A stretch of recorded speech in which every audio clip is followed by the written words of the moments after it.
अस्सलाम वालेकुम everyone, this is Uwais Mukhtar. Thank you very much for listening. और लॉकडाउन का फ़ायदा उठाकर मैं कुछ किताबें पढ़ रहा हूँ और इस वक्त तक 2 किताबें अब तक ख़त्म कर चुका हूँ। सबसे पहली किताब जो मैंने पढ़ी थी वो है ब्रायन ट्रेसी की ईट दैट फ्रॉग, और बेस्ट सेलिंग बुक है, इंटरनेशनल बेस्ट सेलर है। और ब्रायन ट्रेसी का नाम किसी तारुफ का मोहताज नहीं है। मोटिवेशनल स्पीकिंग, पब्लिक स्पीकिंग के हवाले से आप बात कर लें, बुक राइटिंग के हवाले से बात कर लें, मैनेजमेंट और लीडरशिप के हवाले से बात कर लें, तो ब्रायन ट्रेसी की जो ट्रेनिंग्स हैं और ब्रायन ट्रेसी के जो लेक्चर्स हैं वो आपकी इन तमाम एरियाज़ के अंदर बहुत अच्छे से रहनुमाई कर सकते हैं। ये जो बुक है इट्स अ प्रैक्टिकल बुक, और प्रैक्टिकल इस वजह से क्योंकि ये आपके डे टू डे लाइफ के अंदर बहुत काम आ सकती है। इसके अंदर 21 ऐसे वेज़ बताए गए हैं जिसके ज़रिए आप अपना जो ऑफिशियल वर्क है वो बेहतर बना सकते हैं। फॉर एग्ज़ाम्पल, एक सिंपल सी बात लिखें कि हमें से बहुत से लोगों को भूलने का मसला होता है। हाँ, दिन के अंदर अगर 20 टास्क होती हैं ऑफिशियल जो हम प्लान करते हैं या जहन में सोचते हैं, और उसमें से 20 में से कुछ हमारे जहन से महव हो जाती हैं, भूल जाते हैं हम लोग, और फिर बाद में याद आता है कि अरे वो टास्क हमारी रह गई थी। तो सिंपल प्रैक्टिकल टिप्स जैसे कि थिंग्स टू डू लिस्ट बनाना, उससे लेकर इसने एडवांस लेवल तक की तमाम चीज़ों को कवर किया गया है। फॉर एग्ज़ाम्पल, इसके अंदर एक और चीज़ है जो कि मैं आपको बताना चाहूँगा, वो ये कि थिंक ऑन अ पेपर।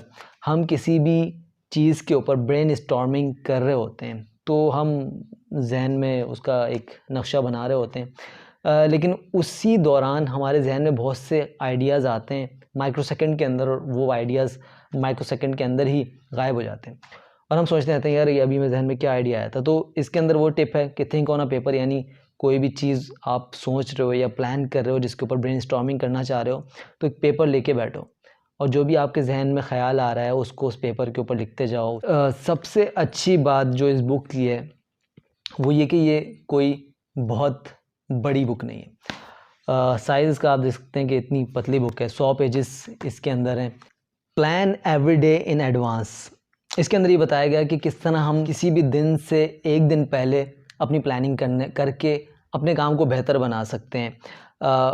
वो दिन आता है, सुबह उठते हैं तो हमारे जहन से बहुत सी चीज़ें महव हो सकती हैं, बहुत सी चीज़ें हम भूल सकते हैं। सुबह के टाइम हमारे पास इतना वक्त नहीं होता, हम लोग तैयार हो रहे होते हैं, ऑफिस जाने की तैयारियां कर रहे होते हैं, नमाज़ पढ़ रहे होते हैं, नाश्ता कर रहे होते हैं, तो मुझे नहीं लगता कि हमारे पास हम में से किसी को आधा घंटा या 15-20 मिनट ऐसे मिलते होंगे कि हम फोकस कर सकें कि हम किस तरह अपना काम पूरा दिन को लेके चलेंगे। लेकिन एक दिन पहले अगर हम ये काम कर लें और लिस्ट आउट कर लें वो तमाम चीज़ें जो हमें उस दिन करनी है, तो हम बड़े आराम से नेक्स्ट डे उस लिस्ट को फॉलो करते हुए अपना काम कर सकते हैं।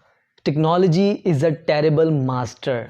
टेक्नोलॉजी को अपना सर्वेंट बना के रखें। मोबाइल, लैपटॉप और दूसरे जो गैजेट्स हैं उसको अपना सर्वेंट बना के ट्रीट करें, ना कि ये आपके मास्टर बन जाएं, ये आपके ऊपर हावी हो जाएं।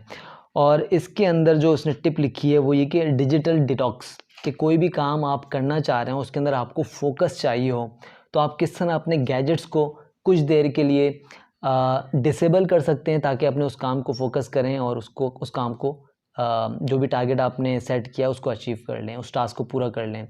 एक और बहुत ज़बरदस्त इसके अंदर टिप बताई गई है, वो ये कि अप्लाई द लॉ ऑफ 3। आप दिन में हो सकता है 50-100 टास्क करते हो, लेकिन उनमें से 3 ऐसे टास्क होंगे जो कि आपकी काम के अंदर 90% वैल्यू ऐड करते होंगे। अब आपको फोकस करके ये मालूम करना है कि वो 3 टास्क आपके पूरे कामों में से कौन से हैं जो कि सबसे ज़्यादा आपके कामों में वैल्यू ऐड करते हैं। 3 काम आपको पता लग जाएं तो आपका सारा फोकस उस जानिब हो जाना चाहिए। आपका मेन गोल ये हो जाना चाहिए कि मुझे इन 3 कामों में ज़्यादा फोकस करना है। अगर मुझे कोई ट्रेनिंग करनी है, कोई लर्निंग करनी है, तो मैं ऐसी ट्रेनिंग करूं कि वो इन 3 कामों को बेहतर तौर पे मैं परफॉर्म कर सकूं। सो अपने वक्त को कीमती बनाएं, अपने वक्त को करामत बनाएं। If you have this book, well and good. If you don't have this book, तो आप इसको ऑनलाइन डाउनलोड कर सकते हैं, और आम तौर पे जो PDF कॉपीज़ हैं वो हम ज़्यादा देर पढ़ नहीं पाते कंप्यूटर के ऊपर। बेहतर ये है कि हार्ड कॉपी ले लें। अगर हार्ड कॉपी नहीं है तो आप ऑनलाइन डाउनलोड कर सकते हैं, लेकिन इसको पढ़िएगा ज़रूर क्योंकि बहुत छोटी सी बुक है लेकिन बहुत प्रैक्टिकल टिप्स हैं और आपको बहुत ज़्यादा फ़ायदा देंगी। तो किसी और बुक के साथ इंशाल्लाह फिर से आपके सामने हाज़िर होंगे। Thank you very much for listening. अस्सलाम वालेकुम।